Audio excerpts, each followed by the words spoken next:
Hi guys, Chris here from TechTablets. We're taking a look now at the Realme X2 Pro that was just announced. I'm at the launch event.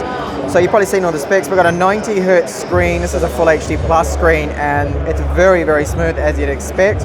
Now the OS is still Color OS. I really wish that they would actually drop it and use Oxygen OS because it's, you know, the sister company. But they do have the optimizations, I feel, that they're bringing through here with the OS, especially with the apps drawer. So we do have the apps drawer.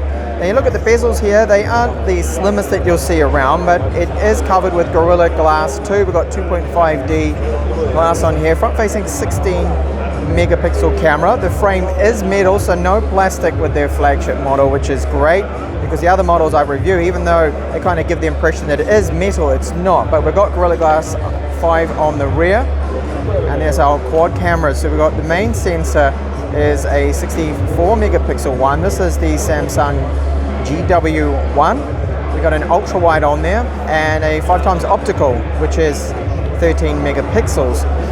So that should be interesting. Now I will have this phone actually today. I have my review loan unit, so I'll be going through my whole review process and probably post just a hands-on with that. So we've got a dual SIM slot here, you can see on the right. Now it will take 2 nano SIMs but no micro SD card storage, unfortunately, but you kind of expect that with so many flagships dropping that. So this is going to be selling for 399 euros. And I believe that that's a decent price, very competitive in the market here. And taking a look at the power buttons there on the left, that they are made out of metal. We've got 4 antennas on this, so it's a 4x4 antenna setup. And of course the main chip is the Snapdragon 855 Plus. And you can get a version as well with 12 gigabytes of RAM. So it is a promising looking smartphone with NFC as well. Down the bottom, 3.5mm headphone jack, secondary mic, loudspeaker. I don't believe the Type-C port supports video out. I'm under the impression that it doesn't, sadly, so there's no desktop mode with this one here, which is a shame. So up the top, no IR transmitter, just the secondary mic there. The camera, it does stick out a bit, as you can see, so there is a bump there with the camera bulge, but overall in hand it does feel good.